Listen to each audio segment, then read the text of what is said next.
Welcome to the first board meeting for the Public Works of the City of Charlestown for the year 2024. Today is January 3rd and it's 10 a.m. We'll begin as we usually do by rising and stating the Pledge of Allegiance. Please join. I pledge allegiance to the flag of the United States of America and to the republic for which it stands, one nation, under God, indivisible, with liberty and justice for all. We still need batteries for that clock. And a clock. All right. We'll have our roll call. Ernie Thompson. Here. Glenn Mosier. Here. Mayor Hodges is present, as well as Deputy Clerk Treasurer Lacey Gammons. And we have our city attorney joining us via Zoom, but he is a non-voting member, so we do not have to do roll call vote because all of the board members are here, and we do have a quorum.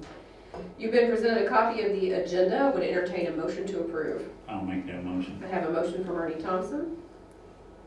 Is there a second? Yeah, No, I just got one. Is there one? I didn't copy it. There you go. We got you. Is there a second? yeah, I second. Okay, Glenn Mosier. All in approval, say aye. Aye. Aye. Gonna shake the dust off this new year. Mhm. That was approved unanimously. We have our minutes from December 6th, 2023, our current claims and our payroll allowance docket from November 27th, 2023 to December 24th, 2023. Entertain a motion to approve. I'll make that motion that we approve. I have a motion from Glenn. I'll second that motion. Second from Ernie. Any questions or edits? Hearing none, all in favor say aye. Aye. Aye. That's unanimous. I don't believe we have any public comments signed up. No old business. Moving straight on to new business. First off, I would like to call up Sally Hughes from HWC Engineering. They have two presentations to make to us. One is an on-call service agreement and one is the Community Crossings Grant Administration Agreement. Good morning. Good morning. Thank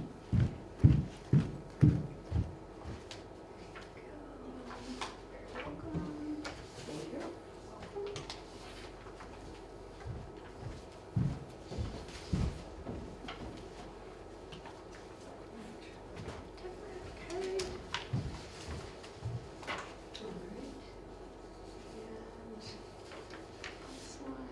I have an extra copy. Where do you need that for a packet or anything? Or you...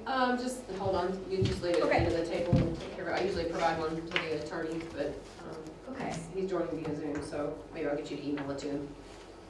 Good morning. Thank you for having us this morning.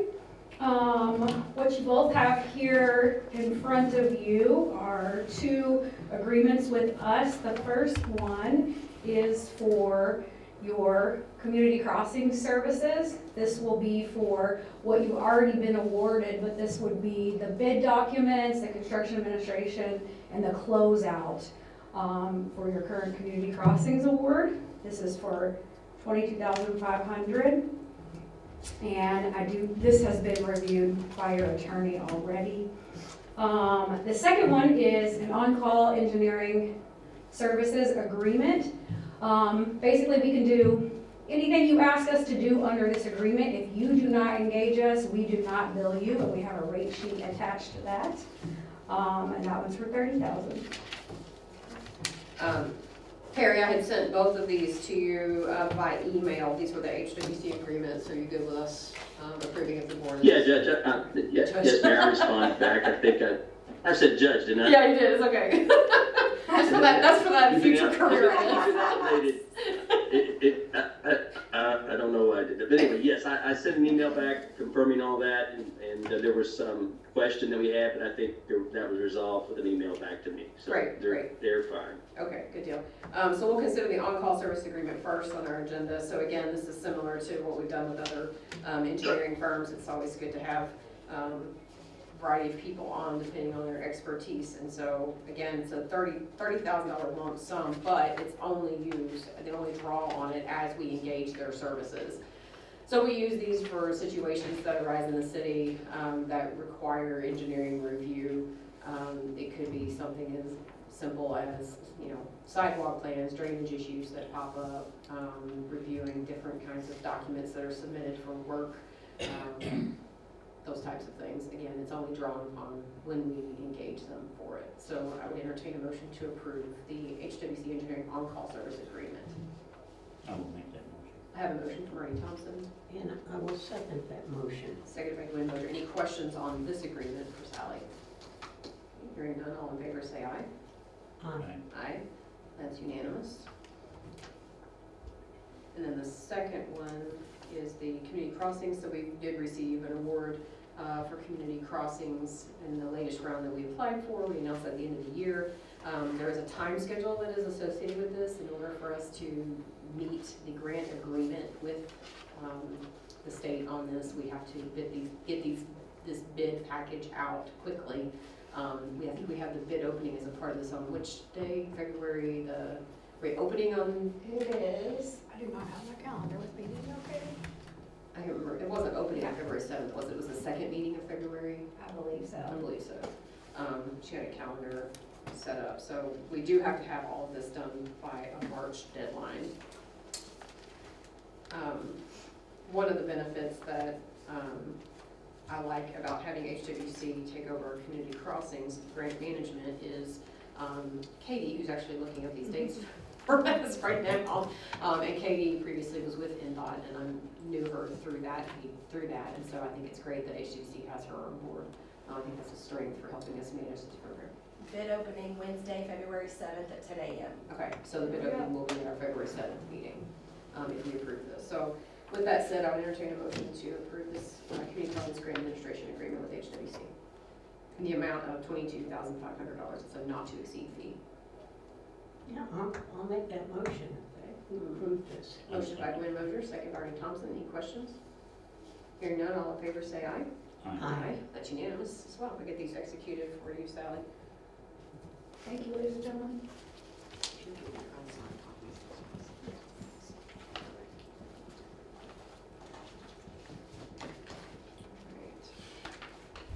Moving on in the agenda, I'll call forward our building commissioner, Tony Jackson, to present a vehicle lease approval. Good morning. Good morning. I think you should have copies of the two lease agreements. We utilize Enterprise for lease and maintenance of our equipment, and some of our vehicles, we've been looking at doing the replacement of our vehicles. The building commission actually has two Colorados, and we just hired a third person, so we need another vehicle. It's unique because we have a building fund that we can pay the leases out of. So what we did was, we went out and, with Enterprise, and we found a 1500, it's a 2024 1500 truck that we plan on having John Palmer drive. We're gonna take John Palmer's truck and give it to the new guy, Mario. And then my truck, the one I'm driving now, it's got a lot of mileage on it. We're gonna take and give it to one of the other departments to use, because that we need that additional vehicle. And then I'm getting a 2024 Edge that the city can use staff-wise, because we don't really have a nice vehicle that the mayor can drive people around in, except for her driving her Mustang. So I thought that's the best way to do it. Like I said, we're unique that we have a 221 fund that we can pay out of, and it's got enough money to maintain the leases on it. So I'm proposing that we get the leases for now this includes maintenance also, full maintenance on these vehicles. So I'm proposing that we get the 1500 Chevy and the 2024 Edge, Ford Edge.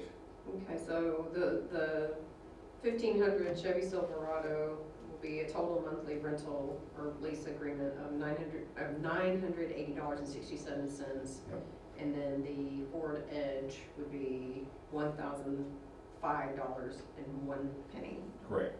That's 1005.01. So we already have an existing agreement with Fleet. It's already been reviewed by legal. This board has already adopted that. This is just every time we get a vehicle through them, they bring us the formal quote, and we must vote on actually approving those vehicles. I guess just as a point of clarification, if you're going to transfer a vehicle from Right. your department to another department, we want to make sure that we do that through the proper procedure Right, for our correct. fixed assets, to be in compliance with state board of accounts. So we will need to I'll get with Lacey on. To Yeah, manage that. We've had that problem before where we just bought a bunch of vehicles this a while back, because we didn't know any better, and it really created a problem, so. Yeah. We'll do it correctly. Okay. So then, with that said, I would entertain a motion to approve to move forward with the open-ended lease on these two vehicles. No convertible, Tony? No convertible. That'd be the next one. Okay. On that proposal, then I will make a motion to accept it. I have a motion from Bernie Thompson, I'll second it. seconded by Glenn Moyer. Any questions? Yeah, you can use it. No. Glenn wants to use No, your that's fine. She'll wash it for No, you, Tony. we Tony can't, will provide the ride. we can't take that Colorado and get the top off. No, we cannot. Oh, I know, Okay. We absolutely cannot. All right, all in favor, say aye. Aye. Aye, any opposed? That's unanimous. Thank you, Tony. Let's see. Parks Department, facility rate, so Carrie Prince is gonna come forward and present the next three items, which is our, we can talk about the facility rental, rate adjustment, the Road Dog Skate Camp, and the Redheaded Princess Art Camp. And Carrie, you can introduce your new. So Carrie is joining us now officially as our Director of Parks and Recreation, so congratulations to Carrie. Carrie's done an outstanding job for us as program coordinator for the past several years. And with Marissa's resignation, she's stepped into that role and has already hit the ground running. And then Olivia in the back is now going to be our program coordinator. Olivia Barrett has been working for the Parks Department for several years now. About 4 years. Yeah, part-time for seasonal employment and has served as a manager out at our facilities as a part-time manager. So she's now stepping into the program coordinator role. We're glad to have Olivia. All right, with that said, you want to explain to us why we need to review our rates? Yes, so after looking, we have a lot of maintenance that we need to do over at our Arts Enrichment building just in general. And our rates that we're currently charging, there is absolutely no way we're ever gonna be able to do those maintenance fees. We probably should have upped them several years ago, so me and the mayor sat together. We looked up Clarksville, we looked up Jeff, we looked up our local ones that are here, and just basically looked at those and seen what we were doing and adjusted it based on, not overpriced, but enough to like help us earn some money to be able to maintain our buildings and to make a little money for our Parks Department. So we are doing increases at the Arts and Enrichment building, our Family Activities Park, not admissions, but as far as like party package rentals. So we're just asking, you should have do they have a copy of those?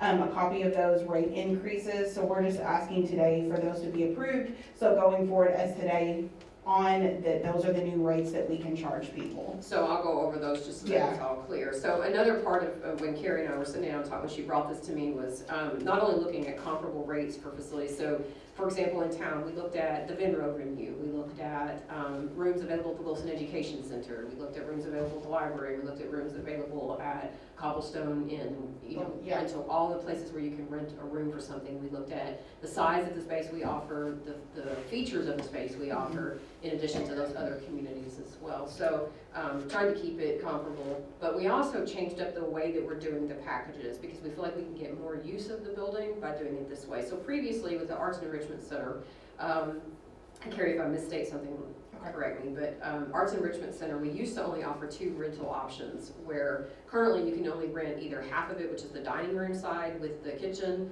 or the Coomer room, which is the sanctuary side. Well, we actually have a meeting room there. There's a pretty decent sized meeting room that could be used for like a small HOA meeting or other community groups if they needed to use it for different things, just as a meeting room without having to rent those larger facilities. So we get a little bit more flexibility and diversity with the way we structured this. So the proposal is that the A&E be offered in 4 different packages. One would be the meeting room only, one would be the kitchen and dining room only, one would be the Coomer room, sanctuary room only, and then one would be the full facility. And for those, we've also divided it into peak times versus off-peak times. So peak time being Friday through Sunday. Weekends are in extremely high demand, so they have a higher rate. And then the non-peak time would be Monday night through Thursday night, or Monday through Thursday.